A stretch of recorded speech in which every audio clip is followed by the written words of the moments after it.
Hey there, folks. Today I'm going to be talking about this wonderful Criterion BluRay release, My Dinner with Andre, starring Andre Gregory and Wallace Shawn. And truly, it is a movie that eventually, if you've watched enough movies, you'll come around to. I remember thinking at the time when it was first released as a kid that it was the most absurd idea for a film I'd ever seen, and I even laughed at my parents for wanting to watch it. I just thought, if I wanted to just sit and watch two people eating, I could watch, my parents eating. It just didn't make any sense to me.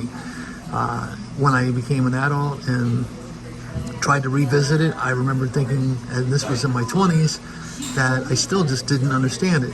I tried again in my 30s, still didn't understand it. Then I sat down and watched it in my 40s, and it was just like a light bulb clicked. And it really is one of those movies that once you are ready for it, you will be amazed. I think the most remarkable trick that the director, Louis Malle, does with this film is manage to firstly have just a terrific script, and the dialogue between the two leads is just phenomenal. But I think most effectively is that he manages to take the images that you first are focusing on, which are two talking heads over a dinner table, and eventually your mind replaces that image with the stories that are being weaved by mostly Andre Gregory. Wallace Shawn, of course, he provides some counter perspective to what Andre Gregory is saying, and it's just fascinating. I mean, ultimately, Andre Gregory seems to be at an existential crisis in his life where he really just doesn't know what to make of anything.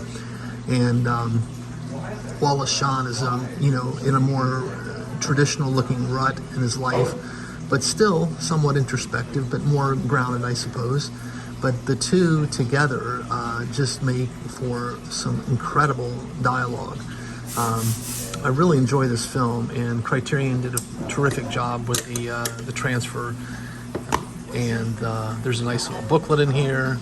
Of course, the disc art, and you've got the. I think this does not have reversible art on it. It's just got the plate here with the setup on the front. But I would just argue that this is a movie that when you are ready for it, I think you will be highly impressed by it. I think it's one of the most interesting experiments in film that, I think to a certain degree has been replicated in other areas. I think Jim Jarmusch's Coffee and Cigarettes comes to mind. But I feel like this movie is so impressive because it's really just fixating on these two characters for 90 minutes or so. And it just manages to hold your attention and to really make you think. So on that note, I do hope everyone out there is well. Please take care, and until that next time.